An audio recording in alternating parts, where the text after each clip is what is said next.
जय हिंद दोस्तों। तो विरासत के प्रहरी बलिदानियों के बेटों ने उठाया राज सेवा का परचम।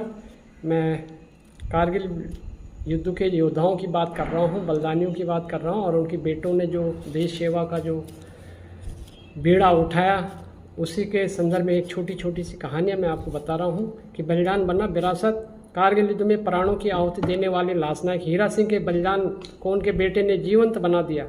पिता से प्रेरित होकर छोटे बेटे धीरेन्द्र ने भी सेना की राह चुनी और आज वह देश की सरहदों की निगहबानी कर रहे हैं।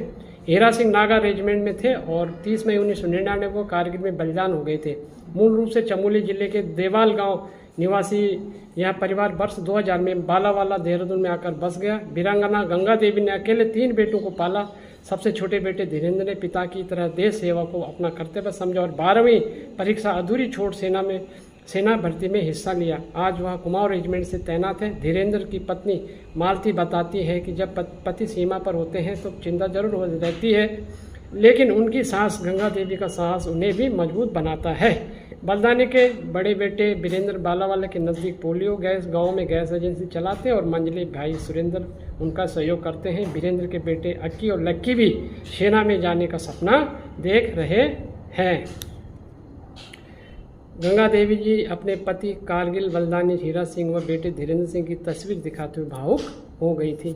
तो ये कहानी है कारगिल विजय दिवस के उपलक्ष्य में जो कहानियाँ ऊपर आई हैं, जो छपी हैं, तो उसी के बारे में बताया था। ज़रूर कैसी लगी आपको ज़रूर कमेंट सेक्शन में लिखना। और एक और कहानी बताता हूँ। पिता का बलिदान बना बेटे के लिए सेना में जाने की प्रेरणा। कारगिल युद्ध में बलिदान हुए गोरखा रेजिमेंट के वीर सपूत नायक कृष्ण बहादुर थापा की वीर गाथा बेटे मयंक थापा को इस कदर प्रभावित कर गई कि उन्होंने भी वर्दी पहनने का संकल्प ले लिया। मात्र 5 वर्ष की उम्र में पिता को खोने वाले सेलाकुई निवासी मयंक आज भारतीय सेना में गोरखा राइफल की यूनिट का हिस्सा है और वर्तमान में वाराणसी में तैनात है। मयंक की मां मीरा थापा बताती है कि उनके पति नायक कृष्ण बहादुर थापा बटालिक सेक्टर में 11 जुलाई को बलिदान हो गए थे। उस समय बेटे मयंक की उम्र महज 5 वर्ष थी। जैसे जैसे बेटा बड़ा होता गया तो लोगों ने पिता की वीरता के किस्से सुनता रहा।